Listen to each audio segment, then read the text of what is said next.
You're listening to the Doc Lounge podcast. This is a place for candid conversations with healthcare industry's top physicians, executives, and thought leaders. This podcast is made possible by Pacific Companies, your trusted advisor in physician recruitment. I am your host, Summer Gilbert, and I am the Director of Marketing and Branding here at Pacific Companies. And for today's episode, we are doing an Ask the Expert series with a special guest, Executive Vice President of Pacific Companies, and our training guru, Mr. Chris Kahl. Chris, thank you for joining me today. Thank you, Summer. It's good to be here. For those of you who are newer listeners and are not familiar with who Chris has been our co-host many times, but he's also had many years in the physician recruitment healthcare industry, and so his knowledge is so expansive, and I love talking to him because he just has a way of explaining things that really penetrate the mind, and I think that's really important. So let's just jump right into the question. We get asked quite often from our clients and also physicians, how do we evaluate a opportunity? And what sets us apart from other recruitment firms in the way that we do so? So Chris, I'm going to throw this over to you. So give us a rundown on how we evaluate a practice. Yeah, thanks for asking, Summer. And that's an amazing question. That's really the heart of what we do is, many years ago when we started doing this, is we constantly found physicians saying, what else? What else? What more can you tell me? And it was like we started to see that there was a great lack of information that the candidates had prior to coming out to evaluate a practice opportunity. And in many cases, they were going to visit opportunities where they really didn't have a decent idea of what it was that they were getting into. So I kind of equate it like, I come into my doctor's exam room, I jump up on the table with a scrunchy paper, and he starts asking me a bunch of questions. I'm like, well, why is that important? Well, the doc needs to figure out what they need to do for him. What's my issue? Do they need to order blood work? Do they need an x-ray? They don't know. Every patient's a little bit different. So that, the doctors have told us, in order to provide a proper treatment plan, they have to practice evidence-based medicine. Their treatment comes from the evidence that they see and their interpretation of that evidence, which is a judgment, their clinical judgment. Yeah. Well, we kind of do the same thing. The evidence that we see as we evaluate a practice opportunity on behalf of the physician is our evidence. We call it evidence-based recruiting. So if a physician is going to make a move to a new opportunity for them and their family, let's do it on the evidence. What does the evidence say as far as what are they looking for as a family, their significant other, their different priorities of personal and professional, geographic and financial priorities for them and their significant other? And then does it meet, probably 80+% of what the client's looking for in a candidate? Does the community meet that too? So it's an ongoing conversation to determine, is this a good fit? That's very subjective until we get the information that we need to see that says which candidate is the right fit. Mm-hmm. Because there could be plenty of physicians saying, hey, I'm interested, but it might not be the right fit. So if we can take the emotion out of an area like, I want to move to Austin, Texas. Oh, I love Austin. Okay, well, what does that mean if they decide to move to Austin? Maybe it gives them access to UT and the Capitol and the South by Southwest Festival when it comes back on. Okay, great. But do they know that maybe it might be over-doctored a little bit in their specialty? Maybe they won't see a bunch of the challenging cases. So that's why we go out to evaluate these opportunities, to get a feel in advance of a phone conversation with potential candidates, say, This is what the practice is, doc. Does that make sense, Summer? Definitely does. So it sounds like before we even get a candidate, a physician involved, we actually go and make sure that we know this clinic, this hospital, whatever we're evaluating inside and out, as well as the community, so that we can be the best representation of the opportunity that we possibly can. That's right. I was recently out on a position out in West Virginia, about an hour from Pittsburgh, so the eastern part of Pennsylvania, or the western part of Pennsylvania, but just below that. And when we went out there, I had a preconceived notion of what this community was. Like, oh, West Virginia, what's it like?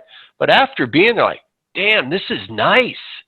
I could see some redeeming factors of this community. Hilly, there was rivers, there was lakes, a lot of trees. I'm like, oh, okay, I could see a physician moving here.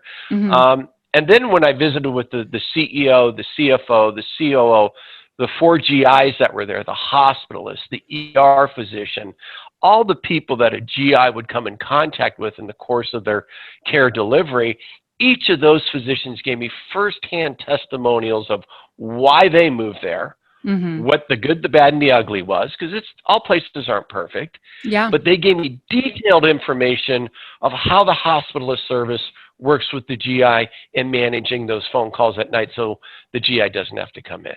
Yeah. The CRNA and the anesthesiologist gave me insight as how they're managing anesthesia care, and I got some details on that.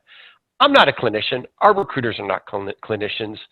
So we're hearing this information that clinicians need to hear, but we're not clinicians, but we need to convey that to the candidate.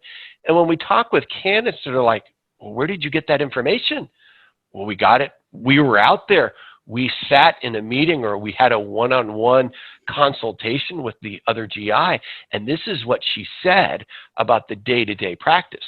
That's the facts. Yeah. That's the evidence. And when we tell candidates, they're like, that's the information I need, guys. Well, that's why we're getting it. Yeah. I mean, we've kind of, evolved this over the years to get literally what I think is what docs need to make a decision. I think we have 80 to 90+% of what they need on the professional opportunity, as well as the community, to make an a very objective assessment of, is this practice, is this community going to be right for me and my family? Yeah, and you could be working with a physician that is in his late 20s, he's single, and he wants to go into an area that, has a busy downtown, some golf courses, and wants to know more about that kind of stuff. These things are important to him. Or you're working with a physician who has a family, and schools are really important. And so we want to make sure we know all the A+ schools, private, public, whatever they need. Or you have a physician who's getting ready to retire. And so there's all sorts of different needs that different providers will have. And I think what sets us apart as well is we actually make sure that the candidate really expresses to us what's important, because we don't want to just make a placement. We want to make sure that the opportunity is exactly what they're looking for, so that they are happy and fulfilled. That's one of the things I think that sets us apart. We don't just grab a candidate and try and, sell them into an opportunity. That's not the way we do it. Absolutely. And those are the tipping point, those little things that make a difference to say, hey, I'm going to go here. So when we go out, we don't know what's going to be important for a particular physician and their family. So we have to do a thorough investigation of the area, whether it be online. I take that with a grain of salt, because sometimes stuff online is not accurately portraying what a hospital is, what a region is, but we'll factor that in. But we have to give an objective assessment as to, yes, this is a good spot. Other things that we do that provide some value is, a lot of times the docs say, hey, that sounds good, but how does the compensation work, Chris? Really, because I've heard after a year or two, then my comp will change. So we drill into the details of that, and we can provide some guidance, the evidence, if you will, in evaluating this practice opportunity. Part of it is in evaluating the financials of the opportunity. How many RVUs does a physician need to generate to maintain their salary? Mm-hmm. And at what RVU rate? If it's a private practice, well, what's the payer mix of that private practice regarding PPO, HMO, Medicare, Medicaid? If it's a workers' comp type thing that maybe you'd have in orthopedics, well, what's the payer mix in that? Yeah. Oh, okay, because that might factor in the incomes of a physician. If it's a large group, are the older, more established doctors in this private practice group seeing all the great PPO and better HMO payments, and then the new doc, he or she's getting all the Medicaid and Medicares? Well, then their income's going to be low. So that's why we go out to evaluate the practice in that private practice type model to say, well, what's the payer mix of the group and what's the payer mix by doc?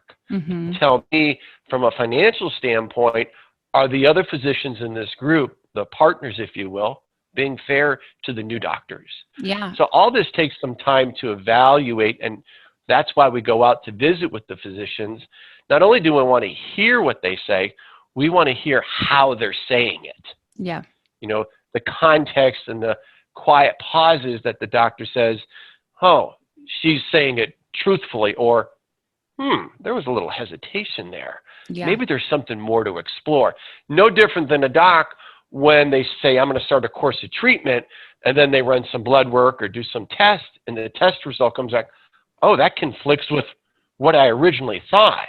Yeah. Maybe I should see the patient again, or maybe I should recommend a different course of treatment, or maybe I should recommend no course of treatment at all. Yeah. You know, because we want the candidate to make the right choice. That our doctors want to provide the best care for their patients, and that's what we're trying to do here too. And in some cases, and the doctors are surprised, after doing this evaluation, I talked to a doc, and the doc says, hey, Chris, we're interested. I've seen times where it's not a fit. I said, doc, this isn't a fit for you. Based upon what you told me, I evaluated the practice. Let's not have you consider this one. Let's discuss my objection to you considering this job. Here's why. And in many cases, I've talked some physicians out of a practice because they're like, you're right. It was kind of like a square peg in a round hole. We were trying to force kind of like that puzzle piece that doesn't fit. And that's the value of going out to evaluate these practices, because now we know what the right fit is in that piece. Not everybody's going to be the right fit. And one last thing that we do that is different and I think sets us apart is our team really studies and does market analysis. And so that we can collaborate with our clients and, you know, combine all this evidence with expertise. So we bridge the gap between research and consultancy. And so our clients see us as a valued partner, working together and, you know, really maximizing their competitiveness, which in return will help them find the very best candidate that they can get. Right. And that's part of our consulting advice. And over the years, as we've gone out to these communities, you know, literally in every section of the country, big and small towns, we've learned a lot of information of some trends and some things that we can do some basic assumptions with some verification while we're there. And many times our insights, some of our clients are open to hearing it, and some of them are not open to hearing it. But if we can provide new, objective, third-party evidence from candidates that we're talking to, say, hey, I've considered this position in Tennessee, this one in Alabama, and this one in Colorado. Here's the offers, here's the structure, here's the call. This is what they're offering, and provide that, you know, a general overview to a client to say, hey, we don't make the marketplace, but this is what the marketplace is today, according to the candidates. And I'm going to assume that the candidates, she's telling me the truth. Then my client has the time to factor in that new data, which is current, to say, hey, do we have any room to modify our offer? Because the marketplace may have changed from they started the search 6 months or a year ago. We came on board somewhere in that process. And they're like, oh, we weren't aware of that. Well, neither was I, but through the evaluation of the practice and the marketplace for a particular specialty, we learn new information. And with new information, that allows you to make a new decision. Once again, going back to let's talk about the evidence, let's talk about the facts, not an emotional decision. Like a physician, they make a decision based upon sound clinical facts. Well, the facts of the marketplace may say X is competitive or X is not competitive. Is there any way to modify our approach in consulting to make sure that when we're evaluating a candidate or a practice, we find the right match? And that also factors into our success rate. Exactly. Well, Chris, thank you so much for being our expert on today's episode. I hope you listeners found some value in Chris's extensive knowledge on evaluating a practice. And one last thing for our listeners, Chris does free consulting. So give him a call. It'll be in the description of this podcast, and he is happy to share his knowledge with you. So Chris, thank you again for joining me. I always love having you on the podcast. Enjoyed it. Thank you, Summer. Thank you to all our listeners. If you'd like to be notified when new episodes air, make sure to hit that subscribe button. And a big thank you to Pacific Companies. Without you guys, this podcast could not be possible. If you would like to be a guest, go to www.pacificcompanies.com. Thank you.